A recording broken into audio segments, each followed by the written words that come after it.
Hey there, Little Red Riding Hood. You sure are looking good. You're everything a big bad wolf could want. Hello, Sacred Heart TK. Today is going to be a special reading day. We are Abby Rose's parents, Mr. and Mrs. Capel, and today we are going to be reading to you Little Red Riding Hood. All right, you guys ready? Let's do this. Little Red Riding Hood. Once upon a time, there was a little girl who lived with her mommy in a cottage on the edge of a big forest. Whenever the little girl went outside to play, she wore a beautiful red cloak that her grandma had made for her. It had a big red hood, so everyone called the little girl Little Red Riding Hood. One day, Little Red Riding Hood's mommy asked her to take a basket of food to Grandma. Grandma isn't feeling well, Mommy explained, and I'm sure she'd love to see you.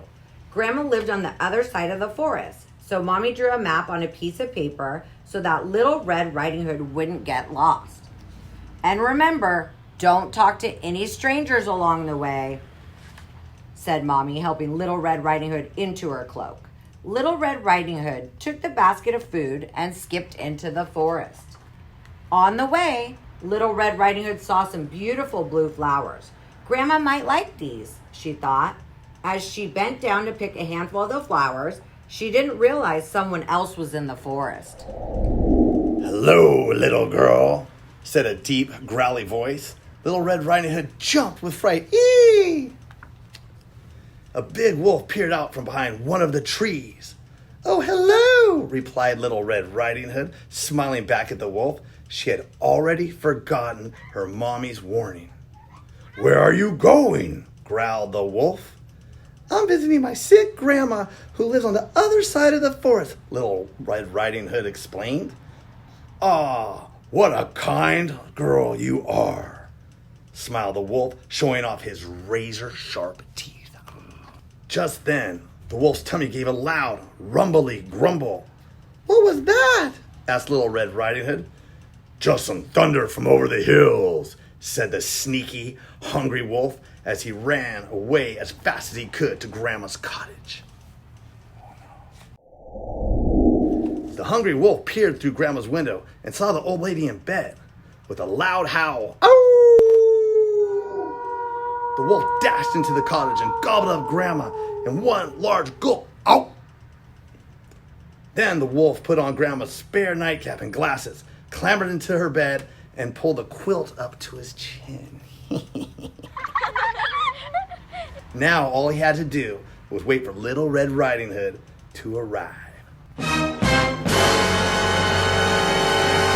A few minutes later, a little longer than a few minutes later. When Little Red Riding Hood reached the cottage, she was surprised to find the front door wide open. Grandma, she called, are you there? I'm in the bedroom, replied the wolf in a strange, wobbly voice.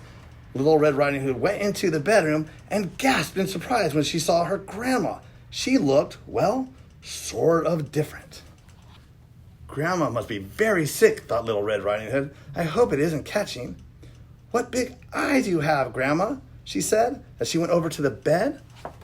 All the better for seeing you with, the wolf replied in that same wobbly voice. Grandma, what big ears you have, Little Red Riding Hood added, moving even closer. All the better for hearing you with, the wolf with a toothy grin. What big teeth you have, Grandma, shuddered Little Red Riding Hood. All the better to eat you with. Hurrah! Little Red Riding Hood screamed and tried to run away, but the hungry wolf was too fast. He leaped out of the bed and gobbled her up in a single greedy gulp. A passing woodcutter heard Little Red Riding Hood's screams and ran into the cottage. When he saw the wolf's enormous belly, he guessed what had happened. He picked up the wolf and shook him hard. Little Red Riding Hood and Grandma flew out of the wolf's mouth. Luckily, they weren't hurt, but they were very cross. Grandma, Little Red Riding Hood, and the woodcutter chased the wolf into the forest and over the hill. The embarrassed wolf never came back, and Little Red Riding Hood never spoke to strangers again. The end. Have a great day. Hi, Abby. Thanks for letting us read today, TK. Good to see you guys. Little Red Riding Hood. I don't think little big girls should go walking in these spooky old woods alone.